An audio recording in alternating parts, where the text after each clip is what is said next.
Hello everyone, welcome to star IQ के video platform पे आप सभी का बहुत बहुत स्वागत है। आज है 27 नवंबर और 27 नवंबर 2022 के हरियाणा करंट अफेयर इस वीडियो में हम पढ़ने वाले हैं। आइए सेशन की शुरुआत करते हैं। अगर आपने अभी तक स्टार आईक्यू चैनल को सब्सक्राइब नहीं किया है तो कर लीजिएगा, के साथ ही अपने दोस्तों को भी ज़रूर शेयर कीजिएगा इस यूट्यूब चैनल को। कल आपसे एक सवाल पूछा था, उसका सही जवाब क्या होगा कि कृष्णा नदी के पर स्थित अलमाटी बांध को लेकर किन राज्यों के बीच में विवाद है।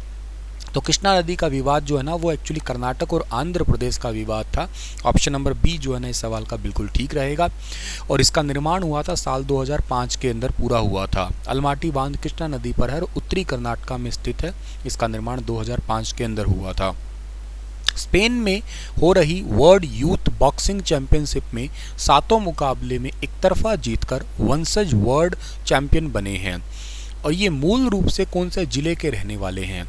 अब ये क्वेश्चन बहुत कंफ्यूजिंग क्वेश्चन बन जाएगा। क्यों? क्योंकि वैसे ये मूल रूप से तो हिसार के रहने वाले हैं, तो इसका आंसर हिसार रहेगा।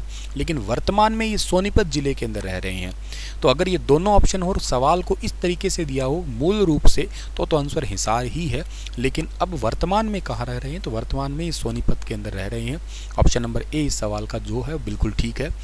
और इन्होंने वंशज ने स्पेन के अंदर स्वर्ण पदक जीता है, ये याद रखना। सोनीपत में वर्तमान में रह ही रहे हैं। स्पेन में हो रही है वर्ल्ड यूथ बॉक्सिंग चैंपियनशिप, इसमें 7 मुकाबलों को एक तरफा जीता है इन्होंने।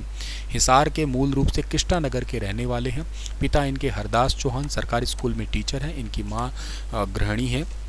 7वीं से 12वीं तक की पढ़ाई सोनीपत के लिटिल एंजल स्कूल में की और अब जो है ना ये वहाँ के ही कॉलेज में एक्चुअली पढ़ रहे हैं ये, ठीक है। इस करके रह रहे हैं। तो सोनीपत के पटेल नगर के अंदर वर्तमान में रह रहे हैं ये। और अगर मैं बात करता हूँ तो स्पेन की राजधानी मैड्रिड है, याद रखना। करेंसी जो है ना आप लोगों की स्पेन की, और स्पेन के जो प्रधानमंत्री हैं, ये दोनों बात आप कमेंट में मुझे लिख के बताइएगा। स्पेन की ऑफिशियल लैंग्वेज स्पेनिश है, ये याद रखना। कॉन्टिनेंट ये यूरोप के अंदर पड़ता है और आधिकारिक रूप से यूरोप का ये फ्रांस के नीचे आने वाला कहिएगा आप लोग, ठीक है ना। नेक्स्ट, हरियाणा के पहले एडीजीपी ट्रैफिक कौन बने हैं। वेरी वेरी इंपॉर्टेंट क्वेश्चन है। हरियाणा के अंदर ये पद, ये पोस्ट, ये पहली बार आ रहा है। एडीजीपी हरियाणा के पहले बने हैं। नाम है इनका Hardeep Doon. Option number A ठीक है। अब आपके मन में सबसे पहला सवाल है, ये एडीजीपी क्या होता है। इसका फुल फॉर्म है additional director general of police. अब आप ये कहोगे सर ये किस लेवल की रैंक होती है। तो जो डायरेक्टर जनरल ऑफ पुलिस होते हैं, जिसको आप डीजीपी कहते हैं, उसके इक्विवेलेंट ही ये पोस्ट होती है। ये 3 स्टार पुलिस रैंक कह सकते हो, just like as a director general of police, उसके इक्वल ही है। लेकिन ये यूँ समझिएगा ट्रैफिक डिपार्टमेंट हरियाणा के अंदर एक अलग तरीके से जो है ना संजोया जाएगा, दिल्ली की तर्ज के ऊपर बनेगा, ये भी याद रखना। और 15 स्थायी यातायात नियम बनेंगे, ट्रैफिक रूल बनेंगे हरियाणा में अब नई तरीके से। इसके लिए 31 दिसंबर की डेट लाइन जो है ना फिक्स की गई है 15 स्थायी रूल बनाने के लिए हरियाणा के अंदर। और ये डिपार्टमेंट या यूँ कहिएगा इनकी नियुक्ति वो किसने की है, हरियाणा के गृह मंत्री अनिल विज ने। ये बहुत इंपॉर्टेंट है। तो हरियाणा को पहला ट्रैफिक एडीजीपी मिल गए हैं, additional director general of police. IPS अधिकारी है, नाम है हरदीप सिंह दून।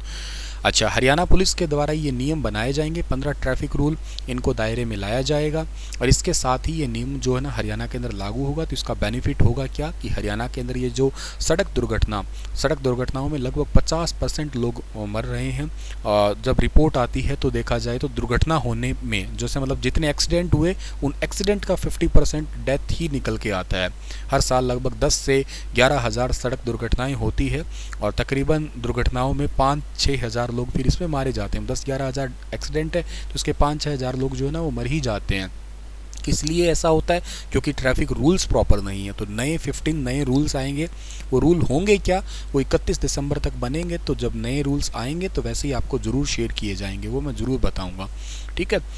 चलिए, अगला जो सवाल हमारा होगा कि हिसार और भिवानी के बीच में कौन सा नेशनल हाईवे बनाया जाएगा। वेरी वेरी इंपॉर्टेंट क्वेश्चन है ये भी। एग्ज़ाम पर्सपेक्टिव एग्ज़ाम में ज़रूर आपसे यहाँ से भी जो है ना सवाल पूछा जा सकता है। तो इसको भी आप लोगों को जो है ना अच्छे से याद रखना है कि हरियाणा के अंदर एक नया नेशनल हाईवे बनने का 148B। ऑप्शन नंबर ए है इस सवाल का ठीक है। केंद्रीय मंत्री नितिन जयराम गडकरी है ना, उन्होंने इस ट्रैफिक व्यवस्था के लिए इसको लॉन्च किया है। अच्छा, एक बात याद रखना है आप लोगों को, इन्होंने एक ट्वीट किया है, 4 लेन का बनेगा भिवानी हांसी रोड सेक्शन पे NH 148B। इसमें भारतमाला परियोजना के तहत इसको बनाया जाएगा। भिवानी एंड हिसार डिस्ट्रिक्ट जो है ना, इसके लिए अप्रूव किए गए हैं और इसके लिए पैसे लगेंगे 1322.13 करोड़। तो इसको वेरी वेरी इंपॉर्टेंट मान लेना, आप लोग याद कर लेना। अभी वैसे मैंने थोड़े दिन पहले ही, आप लोगों को याद होगा तो नेशनल हाईवे 152D जो है ना, इसके बारे में भी पढ़ाया था। ये हरियाणा का 35वां नेशनल हाईवे था।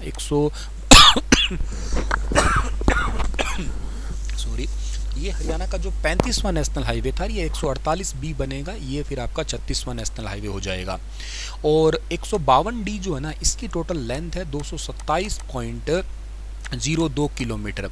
ये हरियाणा के ना 8 जिले और 112 गांव से गुजरने वाला है। ये 8 जिले कुरुक्षेत्र, करनाल, कैथल, जींद, रोहतक, भिवानी, दादरी और महेंद्रगढ़ होंगे। कुरुक्षेत्र के गंगहेड़ी तक, नारनौल तक जो है ना 6 लेन ग्रीन एक्सप्रेस वे भी बन गया है, जिस पे 5108 करोड़ रुपए की लागत आई है। इसको trans expressway, green expressway, economic corridor, ये कुछ नाम दिए गए हैं। 1 अगस्त 2022 को ये स्टार्ट हो गया था और ये हरियाणा का पहला 6 लेन नेशनल हाईवे भी है। ठीक है, तो ये चीज़ें आप लोगों को ज़रूर याद रखनी है। अगला सवाल है कि किस जिले में राष्ट्रीय मास्टर स्विमिंग चैंपियनशिप में 49 साल के SI सतीश कुमार ने सिल्वर मेडल जीता है। तो 49 कुमार के सतीश कुमार ने सिल्वर मेडल जीता है। ये जिला है अम्बाला, जहाँ पे ये चल रही है राष्ट्रीय master swimming championship. Priyanka Soni जो यहाँ की DC है, इन्होंने जो है ना इनको सम्मानित किया है। 27 नवंबर तक ये चलने वाली है और ये वॉर हीरोज़ मेमोरियल स्टेडियम के अंदर चल रही है, ऑल वेदर स्विमिंग पूल के अंदर। 700 से ज़्यादा तैराक है पूरे भारत के, वो उन्होंने हिस्सा लिया है। 18वीं राष्ट्रीय मास्टर स्विमिंग प्रतियोगिता है ये चीज़ें आपको याद रखनी है। अगला जो सवाल आपका बन रहा है वो क्या है, bomb detection and disposal team ने NSG मानेसर में नवंबर 21 से 26 तक जो आयोजित हुई नेशनल काउंटर ID प्रतियोगिता में कौन सा स्थान लिया है। तो ये दूसरा स्थान इन्होंने जो है ना हासिल किया है रिसेंटली अभी बॉम्ब डिटेक्शन के मामले में। ठीक है ना। न्यू दिल्ली के प्रगति मैदान में चल रहे कौनसेवें भारतीय अंतर्राष्ट्रीय व्यापार मेले में हरियाणा के लोगों ने जो है ना, मतलब हरियाणा के लोगों ने दिलों पे लोगों की अमिट छाप छोड़ी है। तो ये रिसेंटली एक आपकी भारतीय अंतर्राष्ट्रीय व्यापार मेला चल रहा है, ये 41वां चल रहा है। इसमें मुझे एक इंपॉर्टेंट बात आपको बतानी थी, तभी ये क्वेश्चन बनाया था कि इस 41वें जो भारतीय अंतर्राष्ट्रीय व्यापार मेला है, इसमें हरियाणा की ओर से थीम क्या रखा गया था। तो vocal for local, local to global, इस थीम पर आधारित ट्रेड फेयर में हरियाणा के स्वयं सहायता समूह के उत्पादों को लोगों ने बड़े ही चाव से देखा था। मेले में सरकार के 8 साल बेमिसाल व 8 साल रक्षा ख्याल, इसकी विकास की गाथा का अद्भुत प्रदर्शन किया गया था। तो थोड़ा सा यूनिक था हरियाणा के लिए इस बार ये, जैसे धर्म क्षेत्र, कुरुक्षेत्र दिखाया गया। इसके अलावा हरियाणा का एक अलग से पूरा का प्रॉपर एक हरियाणा ही दिखाया गया है इसके अंदर। भारतीय अंतर्राष्ट्रीय व्यापार मेला जो 14 से 27 नवंबर तक नई दिल्ली के प्रगति मैदान में चल रहा है। और 8 साल बेमिसाल महारा लोकल बढ़िया ग्लोबल। ठीक है ना, इस तरीके ये हरियाणा की तरफ से थीम था, बहुत इंपॉर्टेंट। चलिए आप लोगों के लिए क्वेश्चन छोड़ के जा रहा हूं मैं कि नीचे दिए गए विकल्प पर विचार कीजिएगा। पश्चिम बंगाल में बर्नपुर, महाराष्ट्र में चंद्रपुर, तमिलनाडु में सालेम, कर्नाटक में विजयनगर, ये इनमें से किस चीज़ के लिए प्रसिद्ध है, बताइए विस्तार से। कल फिर हाजिर होता हूँ लेटेस्ट अपडेट के साथ में, तब तक अपना ख्याल रखना। Thank you so much.